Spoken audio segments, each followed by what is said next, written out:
Vladimir Putin అంటేనే ప్రపంచంలోనే చాలా మందికి ఈయన తెలియని వారు ఉన్నారు. అంత పవర్ఫుల్ మ్యాన్. ఆయన నరేంద్ర మోదీ గారికి ఒక ఫైటర్ జెట్ ఈ క్రిస్మస్ సందర్భంగా పంపించారు గిఫ్ట్గా.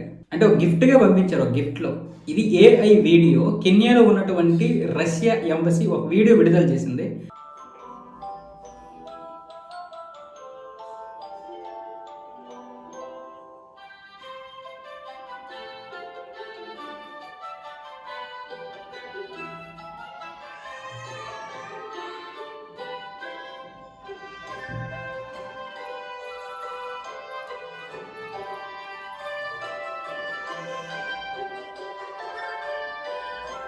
అలా తనతో స్నేహం చేసినటువంటి దేశాధినేతలకి ఒక్కొక్కరికి ఒక్కొక్క విధంగా. అంటే ఇక్కడ చూడండి, రష్యా రూబీ అలాగే చైనా యువాన్కి సంబంధించినటువంటి ఆ 2 అక్షరాలు పంపించి డాలర్ని కింద పడేశారు. అంటే మేము దీంతోటే వాణిజ్యం చేసుకుంటాం, డాలర్ అవసరం లేదన్న విధంగా. ఇక మోదీ గారికి ఏమొచ్చేసి అంటే యుద్ధ సైన్యం కావాలి, రక్షణ వ్యవస్థకు కావలసినటువంటి ఈ ఫైటర్ జెట్లు కావచ్చు, దీనికి సంబంధించినటువంటి టెక్నాలజీ కావాలి. ఇప్పుడు స్టెల్త్ యుద్ధ విమానాలకు సంబంధించి Su-57 అనే ఒక ఈ ఫైటర్ జెట్ కి సంబంధించినటువంటి ఆ స్టెల్త్ టెక్నాలజీని మనతో పంచుకుంటున్నారు కదా, సంయుక్తంగా నిర్మించడానికి.